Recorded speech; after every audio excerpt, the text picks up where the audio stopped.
Cada mañana, Kuntur, un niño de 14 años, ayudaba a su padre en los campos de maíz, aprendiendo los secretos de la tierra y el agua. Su madre, una hábil tejedora, le enseñaba a crear hermosos textiles con colores vibrantes, inspirados en las aves y flores que rodeaban su hogar. Kuntur adoraba las festividades, donde la música y la danza llenaban las plazas y los templos. Los sacerdotes y sacerdotisas realizaban ceremonias para honrar a los dioses, y Kuntur observaba con asombro, soñando con el día en el que él también sería parte de ello. Sin embargo, el clima comenzó a cambiar. Las lluvias torrenciales y las inundaciones causadas por el fenómeno del Niño devastaron los campos y las casas. La desesperación se apoderó de la comunidad, y los sacerdotes decidieron que era necesario un gran sacrificio para apaciguar a los dioses y restaurar el equilibrio. Kuntur fue seleccionado, junto con otros niños, para este sacrificio. Aunque tenía miedo, también sentía una extraña calma, sabiendo que su sacrificio podría salvar a su pueblo. En la noche del ritual, Kuntur y los otros niños fueron llevados a Huanchaquito. Los sacerdotes cantaban y rezaban, y el sonido de los tambores resonaba en la oscuridad. Kuntur miró al cielo, buscando consuelo en las estrellas. Recordó las historias que su abuelo le contaba sobre los dioses y los héroes del pasado. Cerró los ojos y en su último pensamiento imaginó que se convertía en un cóndor volando alto y libre sobre las montañas y el mar. Y entonces sucedió. 500 años después, en la costa norte del Perú, un descubrimiento arqueológico estremeció al mundo. Era el año 2016, cuando un equipo de arqueólogos liderado por Gabriel Prieto y John Verano desenterró un macabro hallazgo en Huanchaquito. Lo que encontraron cambiaría para siempre nuestra comprensión de la cultura chimú. Bajo la arena yacían los restos de 140 niños y 200 llamas, sacrificados en un ritual que data de hace más de 500 años.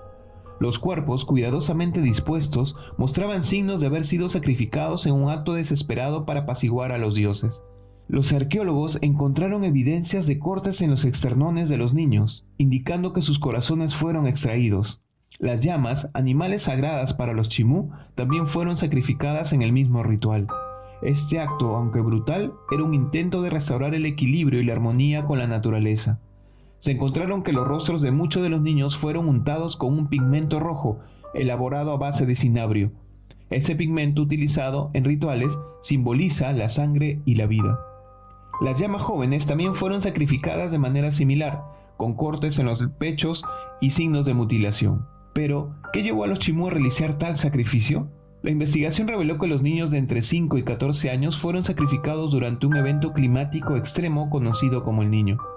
Las lluvias torrenciales y las inundaciones devastaron la región, y los chimú, en su desesperación, recurrieron a lo que creían era su única esperanza: ofrecer lo más preciado que tenían. A medida que los arqueólogos excavaban más profundamente, descubrieron que los cuerpos estaban alineados en filas con las cabezas apuntando hacia el mar. Ese detalle sugiere que el sacrificio estaba destinado a apaciguar a los dioses del agua, responsables de las devastadoras lluvias. Las llamas también fueron dispuestos en filas con las cabezas apuntando hacia el mar. La noticia del hallazgo se difundió rápidamente y el mundo quedó asombrado por la magnitud del sacrificio. Los investigadores continuaron trabajando en el sitio, desentrañando más detalles sobre la vida y la muerte de estos niños. Cada hueso, cada artefacto contaba una historia de fe, desesperación y esperanza. Estudios posteriores revelaron que los niños no mostraron signos de enfermedades o malnutrición, lo que indicaba que fueron seleccionados cuidadosamente para el sacrificio.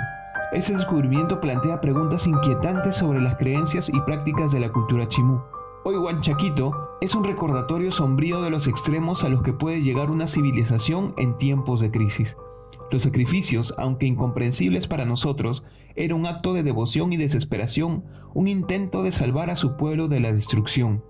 Mientras los arqueólogos continúan su trabajo, el sitio sigue revelando sus secretos, ofreciendo una ventana al pasado y recordándonos la fragilidad de la vida y la profundidad de la fe humana. ¿Qué crees tú que sucedió con este sacrificio? ¿Era necesario sacrificar a tantos niños para apaciguar a los dioses? Déjame tu comentario, estaré atento a ello. Suscríbete a nuestro canal, pronto volveremos con más historias como esta.